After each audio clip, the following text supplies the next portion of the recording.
membuka persekutuan kita pada malam hari ini. Mari kita satu di dalam doa. Tuhan Allah Bapa kami yang bertata dalam kerajaan surga, sungguh hati kami bersyukur dan bersukacita Tuhan, karena anugerah pemeliharaan Tuhan yang kami rasakan dari hari ke hari. Terima kasih Tuhan, kesempatan ini kami boleh bersekutu bersama-sama dengan saudara seiman.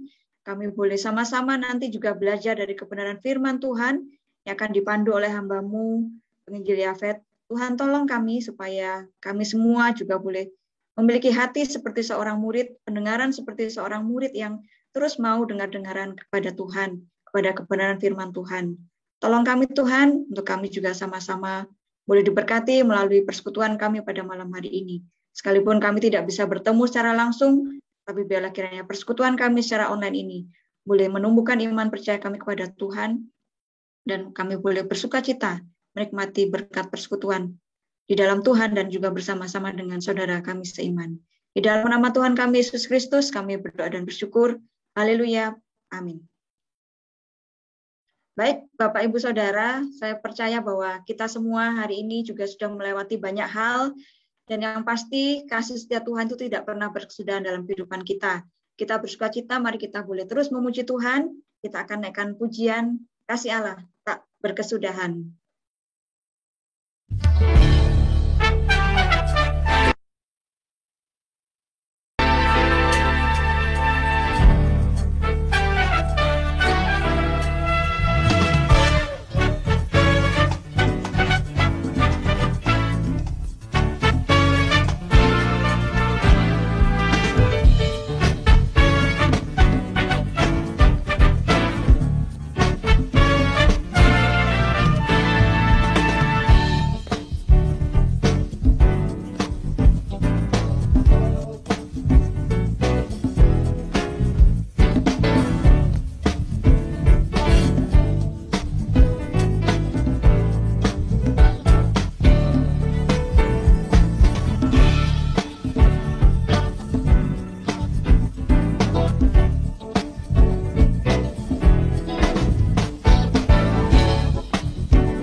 kita memuji Tuhan sebab kasih Tuhan memang tidak pernah berkesudahan dalam kehidupan kita. Ya, mungkin Bapak, Ibu, Saudara ada yang mau men-sharingkan berkat Tuhan, kasih setia Tuhan, atau pengalaman berjalan bersama dengan Tuhan pada hari ini atau pada kesempatan-kesempatan sebelumnya. Saya persilakan. Mungkin ada Bapak, Ibu. Silakan Bapak, Ibu. Monggo, monggo. Nah, ini Bu Guru kita ini, Bu Sari, juga sudah bergabung dengan kita. Adakah Bapak Ibu yang mau men-sharingkan berkat dan juga kasih setia Tuhan dalam kehidupannya kepada kita semua? Lim atau Ci Esther itu mungkin mau sharing. Lama nggak dengar Silakan, sharing Mak Lim. Mak Lim, halo.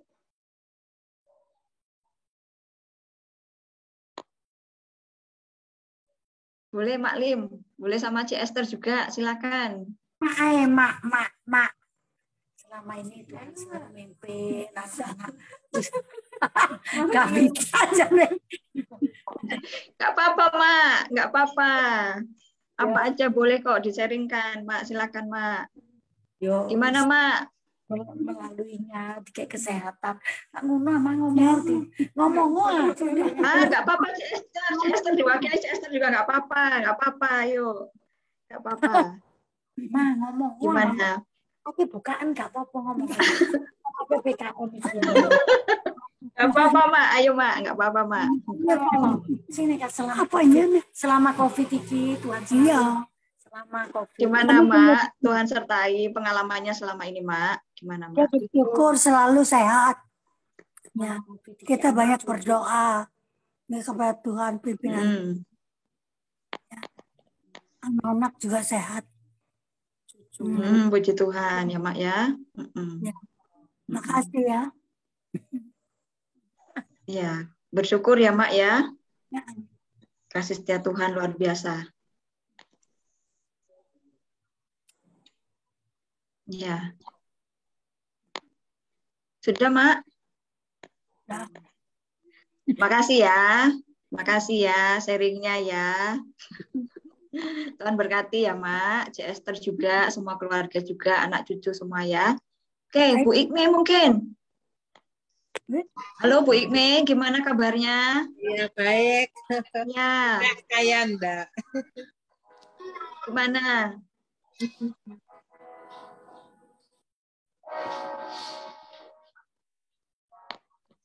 Oke. Ya. Oke. Adakah mungkin dari Bapak Ibu yang lain?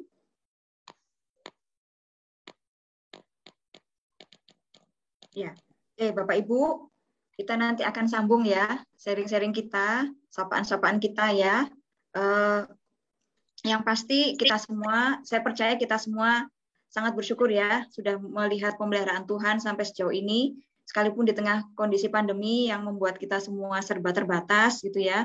Tapi Tuhan Allah itu tidak pernah terbatas berkarya dalam kehidupan kita, anak-anaknya, bagi setiap orang yang percaya dan berharap kepada Tuhan. Nah, kita sebentar lagi juga akan belajar dari kebenaran firman Tuhan yang akan disampaikan oleh penginjil Yafet. Ya, sekali lagi kita mau belajar bagaimana hidup kita ini sebagai anak-anak Tuhan juga boleh menjadi hidup yang boleh dipakai oleh Tuhan, berguna bagi Tuhan, dan juga menjadi berkat bagi sesama kita. Saya rasa itu kerinduan kita semua ya sebagai anak-anak Tuhan. Nah, sebelum Peloso Yafet akan menyampaikan sharing firman Tuhannya, kita akan sama-sama menaikkan suatu pujian yang mengingatkan kita bahwa hidup kita ini adalah satu kesempatan yang baik untuk kita boleh melakukan karya bagi Tuhan, karya nyata bagi Tuhan dan sesama. Hidup ini adalah kesempatan.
Silakan Rasul Yafet.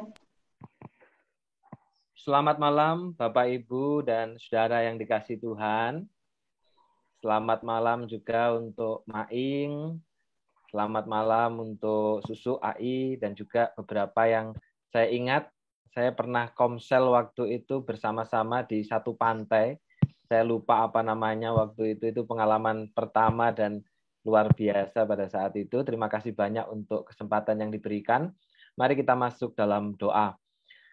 Bapak yang di sorga, terima kasih untuk pemuritan komsel pada saat malam hari ini. Pujian yang mengingatkan kami bahwa hidup bukan hanya kesempatan untuk membuat nyaman bagi hidup kami sendiri, tetapi juga kesempatan untuk melayani Tuhan. Karena itu, biarlah lewat berbagi firman Tuhan pada saat malam hari ini, kami boleh makin dikuatkan, kami boleh makin dikenyangkan, kami boleh makin memahami apakah artinya hidup yang berguna bagi Tuhan itu. Dan ukurannya bukan kepada diri kami, tetapi ukurannya pada Tuhan sendiri. Kiranya Engkau menolong hamba-Mu yang akan menyampaikan, kami yang akan mendengarkan di dalam rumah kami masing-masing dengan berbagai persoalan yang bisa terjadi, baik itu oleh karena sinyal, baik itu oleh karena juga gangguan yang lain, tetapi kiranya Tuhan yang menolong. Engkau sendiri yang akan berbicara bagi setiap kami, sehingga kiranya nama-Mu yang akan dipermuliakan, hati-Mu yang akan disenangkan, dan firman-Mu yang akan diberitakan. Dalam nama Tuhan Yesus kami sudah berdoa. Amin. Bapak, Ibu, dan Saudara, tema yang diberikan kepada saya itu adalah hidup yang berguna bagi Tuhan. Nah, Saudara, ini tema yang diberikan kepada saya. Karena itu, saya akan mendasari dari satu bagian firman Tuhan dari Matius 5 ayat yang ke-13. Sebenarnya yang saya persiapkan dari Matius 5 ayat yang ke-13 sampai dengan 16. Tetapi setelah saya berkonsultasi dengan Pak Roni, terlalu panjang sehingga saya potong Bapak Ibu satu ayat saja, supaya selanjutnya nanti saya juga diundang kembali. Mari kita membuka dari Matius 5 ayat yang ke-13, saya akan membaca. Kamu adalah garam dunia, jika garam itu menjadi tawar, dengan apakah ia diasinkan? Tidak ada lagi gunanya selain dibuang dan diinjak orang. Saudara, saya yakin bagian ini adalah bagian yang sudah kita sering dengarkan. Bahkan mungkin kita sudah hafal, saudara ya, apalagi bicara soal garam. Siapa sih yang tidak tahu garam? Tapi saudara, malam hari ini kita akan menemukan keindahan firman Tuhan. Bahwa ternyata firman Tuhan itu begitu indah. Dan firman Tuhan itu yang akan berbicara bagi setiap kita. Hidup yang berguna bagi Tuhan. Nah, saudara, ada dua orang pemuda. Yang pertama adalah seorang perempuan yang bernama Isabella Guzman, berusia 26 tahun, saudara. Nah, perempuan ini itu dikatakan lahirnya itu sempurna. Lahirnya itu sangat cantik. Banyak orang yang memuji bahwa perempuan ini adalah perempuan yang cantik, saudara. Termasuk juga, saudara, ketika dia dilahirkan di tengah-tengah keluarga yang berada.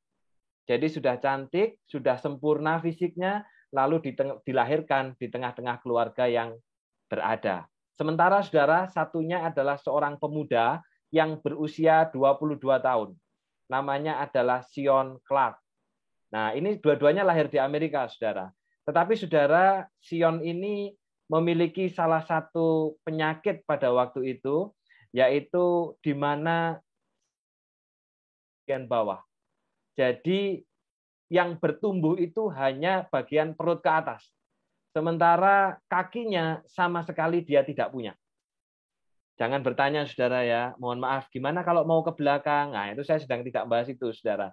Tapi saya sedang menyampaikan satu pengalaman dari seorang pemuda ini. Saudara, karena itu ketika dia lahir, saudara, orang tuanya itu menolak. Orang tuanya nggak terima, saudara. Kenapa? Karena lahir hanya dengan tubuh yang setengah ada. Hanya bagian dari perut ke atas. Sementara perut ke bawah sama sekali tidak ada. Karena itu, saudara, orang tuanya tidak mau menerima dan membuang dari pemuda ini. Ditaruh di panti asuhan. Ketika ditaruh di panti asuhan, saudara, baru dapat 7 bulan, panti asuhan ini juga berkata bahwa anak ini merepotkan. Anak ini hanya ngerepotin aja. Karena itu, saudara, panti asuhan ini pun juga tidak mau menerima anak ini. Sehingga akhirnya dikatakan bahwa dia berkali-kali pindah panti asuhan. Sampai suatu kali ada seorang ibu yang bernama Ibu Kimberly itu mengadopsi pemuda ini dan mengangkatnya menjadi anaknya sendiri, saudara. Saudara, waktu itu saya berpikir, kok bisa ya? Apa yang menjadi alasan sehingga mau mengambil anak seorang pemuda yang sama sekali tidak memiliki kaki? Anggota tubuhnya aja hanya separuh. Bayangkan, saudara. Padahal, saudara, maaf, orang mau ngadopsi kucing aja, pasti dipilih bibit, bobot, dan bebetnya. Saya pernah dengar, saudara, ada orang mau ngadopsi kucing itu, kalau kucingnya itu keturunan kucing Persia, wah itu siap untuk mengadopsi. Kalau kucingnya kucing kampung, saudara, nggak mau ngadopsi. Itu baru kucing loh, saudara. Lah ini orang, saudara. Kadang kita berpikir, iya ya, buat apa? Saudara yang dikasih Tuhan, kira-kira menurut Bapak Ibu Saudara, dari 2 orang ini, yang satu yang sempurna, yang dilahirkan dari tengah keluarga berada, yang cantik, sementara satunya itu tidak sempurna, saudara, kira-kira yang mana yang menjadi orang yang berguna? Yang mana yang bertumbuh jadi orang yang berguna, baik bagi keluarganya, baik bagi kotanya, baik bagi sesamanya, maupun juga bagi Tuhan. Kira-kira yang mana, saudara? Saudara, kita pasti akan berkata begini, oh ya jelas yang cantik dong, karena yang cantik kan gampang cari kerja, gampang masuk ke tempat pendidikan atau perguruan tinggi, sudah pastilah dia ini yang kelak akan jadi orang yang berguna. Sementara, maaf, pemuda yang tidak punya kaki, ini pasti sulit. Jangankan jadi berguna, dia saja untuk dirinya sendiri, pasti dia akan cenderung untuk ngerepotin. Dia pasti tidak bisa mengatur atau mengelola hidupnya sendiri. Pastinya dia akan menjadi beban buat orang lain. Bagaimana bisa dia menjadi orang yang berguna? Saudara, kita pasti berkata seperti itu. Dan banyak orang yang memang ngomong gitu, saudara. Tetapi ternyata, saudara, fakta membuktikan bahwa ternyata yang menjadi orang berguna justru adalah pemuda yang tidak memiliki kaki ini, saudara. Loh, kok bisa, saudara? Saudara, Isabella Guzman, yang perempuan ini, ketika berusia 18 tahun, tepatnya tahun 2013, saudara, dia membunuh ibu kandungnya sendiri. Karena sakit hati. Ditusuknya wajah mamanya 79 kali. Dan lehernya 72, saudara. Ditusuk bukan pakai cotton bud, saudara ya. Kalau cotton bud itu bukan ditusuk, itu namanya didik-idik. Ditusuk pakai pisau, saudara. 150 kali. Wajah dan leher dari mama kandungnya yang sudah melahirkan karena sakit hati. Saudara nggak bisa bayangin loh. Ini anak bunuh mamanya. Sehingga saudara sampai hari ini kalau kita searching di internet, saudara, ini masih dalam proses pengadilan. Sementara saudara, ternyata Sion Kak, pemuda yang dibuang, pemuda yang dianggap merepotkan saudara, ternyata dia menjadi orang yang berguna. Karena dia menjadi pegulat profesional dan menjadi pelari nomor 1 di dunia. Walaupun tidak menggunakan kaki alias menggunakan tangan. Nanti saya akan tampilkan videonya, saudara. Saudara, dia jadi orang yang berguna. Baik bagi keluarganya, baik bagi kotanya, baik bagi bangsanya, maupun juga bagi Tuhan. Kenapa, saudara? Karena hidupnya menginspirasi banyak orang. Nah, saudaraku yang dikasih Tuhan, seringkali kita itu mengukur kita berguna atau tidak, ukurannya itu diri kita. Bukan ukurannya Tuhan, saudara. Menjadi orang yang berguna bagi Tuhan, soal guna atau tidak, ukurannya itu diri kita, saudara. Saya sering mendengar, saudara, ada jemaat yang berkata begini, saya nggak berguna. Kenapa? Saya nggak bisa nyanyi. Saya nggak berguna. Kenapa? Suara saya nggak bagus. Saya nggak berguna. Kenapa? Karena saya nggak bisa mimpin. Saya nggak berguna karena saya nggak bisa ngomong di depan. Saya nggak berguna karena saya tidak bisa berdoa. Nah, saudara, yang mengukur berguna atau tidak sebenarnya bukan Tuhan, tapi justru kita sendiri. Padahal saudara, mana ada dalam Alkitab Tuhan berkata bahwa yang berguna itu hanya yang bisa nyanyi. Yang berguna itu yang suaranya bagus. Yang berguna itu yang bisa tampil di depan. Yang berguna itu yang pandai ngomong. Nggak pernah ada, saudara. Saudara, kita tentunya ingat janda miskin yang ketika membawa korban persembahan, saudara, dia hanya membawa korban 2 peser alias 1 duit. Saya coba cari dirupiahkan, saudara. Kalau dirupiahkan itu berapa 1 duit? 1 duit itu kalau dirupiahkan itu kurang lebih hanya sekitar Rp1.000, saudara. Rp1.000. Sementara kita bangun butuh 3,2 M, saudara ya. 3,2 miliar. Rp1.000 ini apa artinya, apa gunanya? Kita berpikir mungkin tidak berguna. Tapi jangan lupa, saudara, Yesus justru berkata, persembahan janda ini lebih banyak dari yang lainnya. Kenapa, saudara?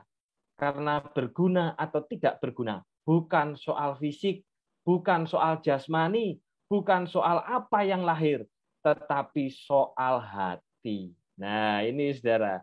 Saya ulang, saudara ya. Berguna buat Tuhan atau tidak berguna buat Tuhan, bukan soal jasmani, bukan soal fisiknya, tapi soal hatinya. Bukan berarti, saudara, kalau soal persembahan tadi, karena saya bilang persembahan, terus kita bisa memberi banyak, lalu kemudian kita berkata, nggak apa-apa, dikit aja kayak janda miskin. Nah, itu beda, saudara. Janda miskin, Tuhan katakan banyak karena apa? Dia memberikan seluruh hidupnya, seluruh nafkahnya. Walaupun itu adalah nominal paling kecil pada masa itu.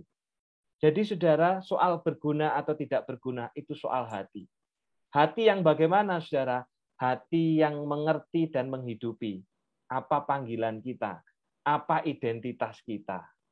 Baru kita pasti akan menjadi orang yang berguna buat Tuhan. Jadi bukan soal fisiknya, saudara. Kalau tua tidak berguna, kalau muda, ini sangat berguna. Tidak, saudara. Kalau sehat berguna, kalau tidak sehat tidak berguna. Tidak, saudara. Tapi soal hati. Hati yang mengerti dan menghidupi identitas kita dan panggilan kita. Apa identitas kita, saudara? Saudara, Matius 5 ayat 13 tadi katakan bahwa kita adalah garam dunia. Garam dunia, saudara.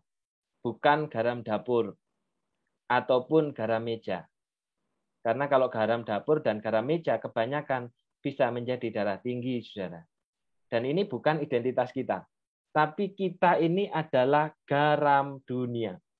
Saudara, kita dipanggil bukan menjadi garam. Nah, ini seringkali ada orang yang bilang, ayo kita jadi garam, ayo kita jadi terang. Padahal, saudara, kita bukan menjadi. Kenapa? Karena jelas dikatakan di sini, kita itu adalah garam. Bukan